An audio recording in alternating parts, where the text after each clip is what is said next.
Hola, ¿cómo están? Bienvenidos una vez más a estas pláticas de Computer Weekly en español. Estamos con ustedes Lizeth Pérez, la editora ejecutiva de TechTarget para América Latina, y Melissa Osores, editora adjunta de Computer Weekly en español. ¿Cómo estás, Liz? Muy bien, Meli, mucho gusto. Un gusto siempre platicar contigo y platicar con nuestros seguidores sobre estos temas de los que solemos escribir y sacar un poco más de información, desmenuzarla en estos videos que ya se está haciendo una costumbre cada 15 días. Sí, qué maravilloso. Ahora nos tomamos un poquito más de tiempo, porque todavía estamos de vuelta. Sí. ¿Y esta vez de qué vamos a hablar? Vamos a hablar sobre migración a la nube, bueno, estos temas de migración a la nube para las empresas en América Latina.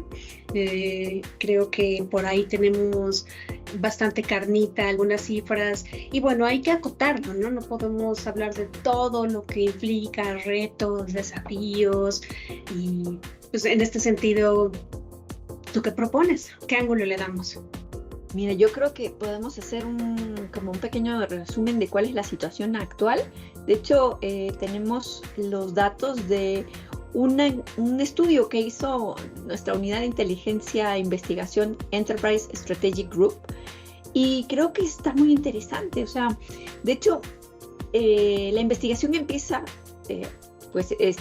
poniendo sobre la mesa el tema de que todos los equipos de TI actualmente sufren una enorme presión porque necesitan desplegar aplicaciones e infraestructura más rápido que nunca. Entonces, por supuesto, entra para casi la mitad de las organizaciones como respuesta aplicar automatización de TI, aplicar inteligencia artificial en las operaciones, contratar personal de TI, pero por supuesto la opción por defecto es la nube, ¿no? Y fíjate que ahí yo a veces pongo como ejemplo este tema de la aceleración en la adopción de aplicaciones para las empresas pequeñas, medianas, después de las pioneras que son las grandes, que son las que empiezan a adoptar la tecnología y que generalmente son los primeros en implementar en sus propios centros de datos y después llevarla a la nube. Cuando ya todas estas soluciones y estas aplicaciones están en la nube, esto permite que las otras empresas como seguidoras avancen mucho más rápido, porque esas ya son aplicaciones ya probadas, y al no tener que comprar la infraestructura para tener estas soluciones en su propio servidor o en un esquema de mini centro de datos en sus propias empresas, esto hace que puedan acceder a tecnología y a soluciones que de otra forma tal vez no podrían, y se hace lo que se denomina el leapfrog, o es un salto de rana, en el que avanzan mucho más rápido para alcanzar a los pioneros. Claro, es un efecto, o sea, como global, ¿no? De grupo. De hecho, Liz, el estudio dice que ahorita los servicios hablando de nube pública, los servicios que prefieren más las empresas son los de infraestructura como servicio y software como servicio, que tiene todo el sentido, como comentabas tú. Exactamente, porque no tienen que estarlo comprando. Aunque ahí también de pronto entran algunos temas de los que podemos hablar un poco más adelante, que es los costos ocultos de los servicios en la nube. De muchas veces cuando adquieres estas soluciones no estás pagando el almacenamiento en el momento, pero puedes tener una demanda de pronto por ejemplo, para las empresas de retail, de pronto en las temporadas vacacionales tu demanda se puede incrementar muchísimo por la adquisición de ciertos productos, y entonces tus costos de la nube se van a elevar mucho. Nada más ahí para que tengan cuidado en eso. Sí, efectivamente. Fíjate que el estudio dice que las estrategias de nube que más están funcionando, sobre todo entre las empresas grandes, son la nube híbrida, porque pues tiene sentido, ¿no? O sea, una parte usas en nube pública, una parte usas en el data center local, y una parte estableces nube privada según sean las necesidades y las regulaciones a las que están sometidas las empresas. Aquí en la parte de regulaciones es importante recalcar que muchas empresas precisamente conservan la información parte en la nube y parte en sus organizaciones, porque las regulaciones les dicen que hay información que no puede salir de su país. En este caso cuando tú contratas un proveedor de servicios de la nube, no te consta muchas veces que realmente la información que le estás dando a guardar no la vaya a alojar en un servidor en otro país. y para cumplir con la regulación tienes que asegurarte de que la información siempre esté en servidores en tu país. Y el otro tema es, pues también muchas veces la parte de la confidencialidad. Si estoy compartiendo un servidor con alguien que puede ser de la competencia, ¿cuál es el riesgo de que se rompan estas barreras y entonces cuando haya un hackeo, pues también puedan acceder a mi carpeta dentro del servidor del proveedor, ¿no? Sí, la distribución de las aplicaciones ahorita entre la infraestructura local y la nube pública es casi idéntica, 49% a nivel local y 51% en la nube, pero esto se espera que cambie en los próximos 2 años a 47% a nivel local y 53% en la nube. Ahora, el desarrollo de aplicaciones nativas también para la nube, ¿cómo está ayudando para migrar más fácilmente las apps a la nube? ¿Qué dice el estudio de ESG en este sentido? Pues fíjate que en efecto es una forma que ellos están tomando para poder acelerar su migración. La mitad de las organizaciones que prevén aumentar su porcentaje de aplicaciones en la nube pública en los próximos 2 años, que es como la referencia, afirma que esas aplicaciones serán una mezcla de apps nuevas, nativas de nube y algunas ya locales existentes. Y bueno, esto da muchas ventajas porque a medida que las organizaciones trasladan las aplicaciones de servicios a la nube pública, esto les permite ganar experiencia también y poder hacerlo de vuelta en caso de ser necesario. También es importante aquí comentar que la mayoría de las empresas cuando están escalando a servicios en la nube no están con un solo proveedor, digamos, no tienen solamente a un proveedor donde tienen sus servicios de almacenamiento, sus servicios de gestión de procesos, ERP, donde tienen también la parte de comercialización, seguimiento, atención de clientes. Estamos hablando de que a veces están utilizando servicios en la nube de varios proveedores. ¿Qué dice ESG en cuanto a la participación o al número de empresas que están utilizando más de un proveedor y cómo lo están integrando? Pues es bien alto, Liz, 75% de las organizaciones usan este tipo de esquema. Y como dices tú, la forma es un proveedor principal y otros proveedores de servicios para fines más pequeños y especializados. Y de hecho también creo que este tema de manejo multinube es una forma que tienen las empresas para evitar los famosos bloqueos con el proveedor, ¿no? Sin embargo, hablábamos de la nube híbrida. Entonces, ¿qué otra ventaja respecto al manejo de datos nos da la nube híbrida, Liz? Bueno, aquí en la parte de las organizaciones también ESG menciona que un poquito más de la mitad, 52% de las organizaciones mueve sus datos entre el centro de datos local y los servicios de su nube pública de forma regular o frecuente. Entonces, la nube híbrida es lo que de alguna forma te permite el estar moviendo esta información, actualizándola, cambiando lo que tienes, porque a veces tenemos esta idea de que la información se queda en un solo lugar y ahí reposa o en ese repositorio se queda y de ahí no la movemos, pero no es cierto. A veces necesitas información que está local para habilitar servicios en la nube y otras veces de la información que subiste a la nube en un momento hay cosas que ya son obsoletas o que ya no la necesitas y la tienes que quitar y actualizarla. Todo esto implica, cuando estás contratando servicios de nube, pues implica costos de los datos que suben y los datos que bajan. Correcto, y de procesamiento en la nube también, ¿no? Exactamente. 67% de organizaciones utilizan 3 o más servicios de infraestructura de nube pública, dice ESG en su informe. 50%, o sea, la mitad, mueven datos entre servicios de nube pública constantemente. Y entonces, Liz, ¿qué opinas tú sobre cuáles son las principales ventajas que las empresas están obteniendo de esta madurez del uso de la nube? Aquí pienso en un estudio que tenemos de NTT Data sobre cuáles son los beneficios que han tenido las experiencias que ya alcanzaron un cierto nivel de madurez. Uh-huh. Y ahí hablan de que una cuarta parte, 24%, se está beneficiando la experiencia del cliente al personalizar la experiencia virtual de clientes y empleados, generando experiencias data-driven y mejorando temas de segmentación.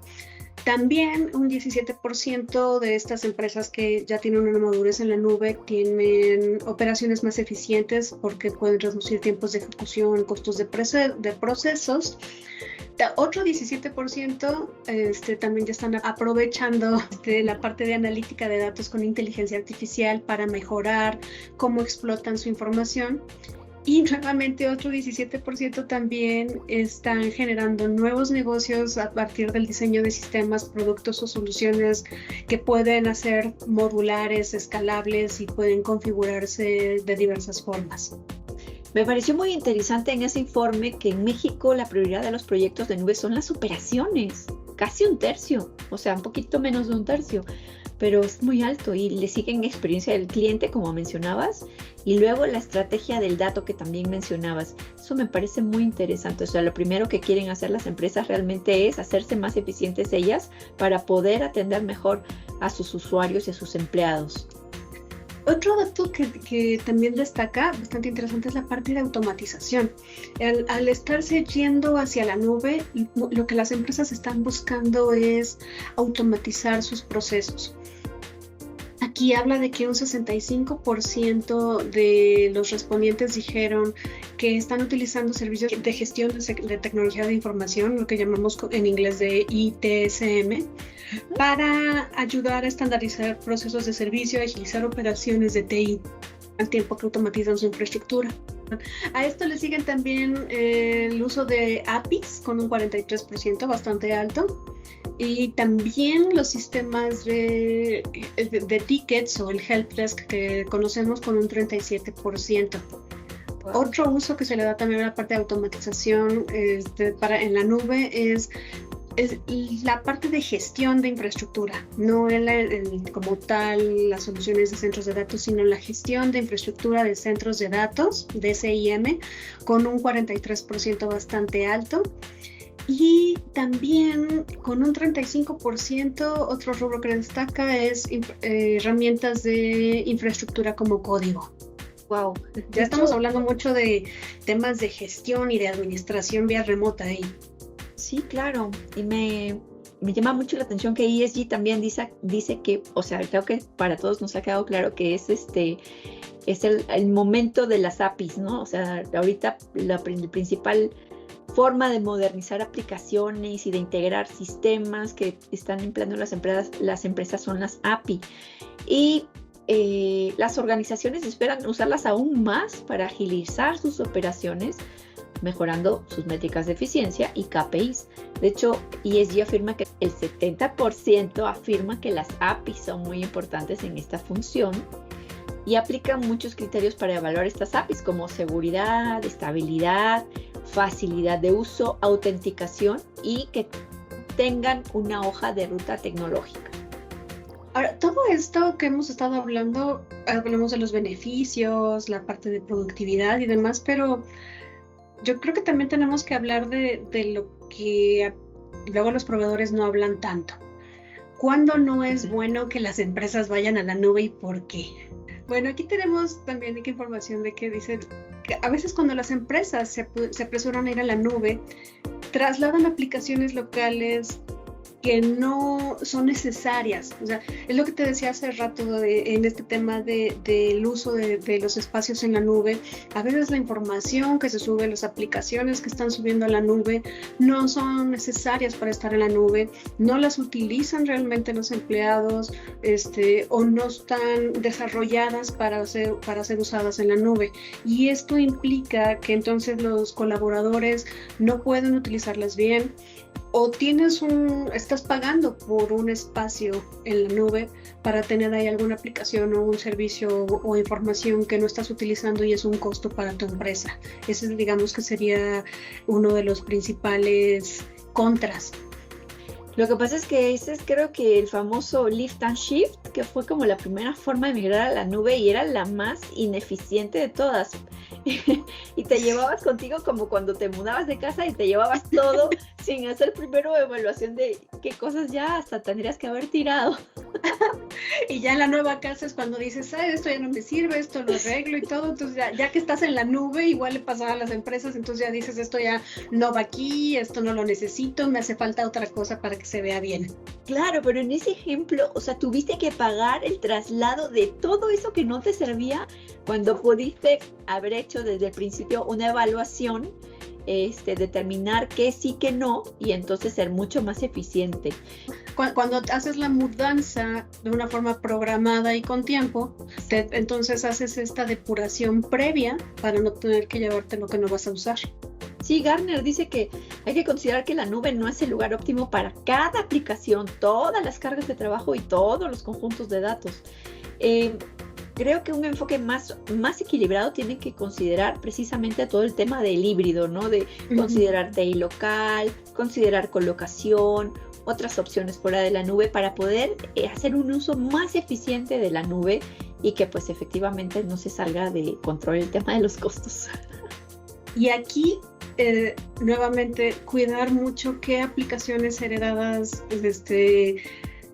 con las que sí necesitas comunicar la nube, pero ya son aplicaciones que se desarrollaron hace mucho y que utilizas para tu negocio, que sí son útiles, que sí las estás utilizando en físico, en tu servidor, en la empresa, pero ¿cómo las vinculas a la nube? Aquí se requieren estas integraciones o emuladores o traductores de código para poder llevar este servicio a la nube. Gartner agrega que, por ejemplo, los mainframes que todavía se utilizan en muchas empresas medianas a grandes, dice, llevar las aplicaciones que se utilizan en los mainframes a la nube puede costar a las organizaciones hasta 10 veces más montarlas en la nube que cuando las tienen en sus sitios. Sí, definitivamente, pues citando a Gartner, las migraciones de los sistemas legados hacia la nube están plagadas de obstáculos técnicos. Sí. Sin embargo, la nube sigue siendo la mejor opción para ganar flexibilidad, para ganar rapidez y para poder también estandarizar sistemas, por ejemplo, de BI y para poder, digamos, establecer políticas de gobernanza de datos.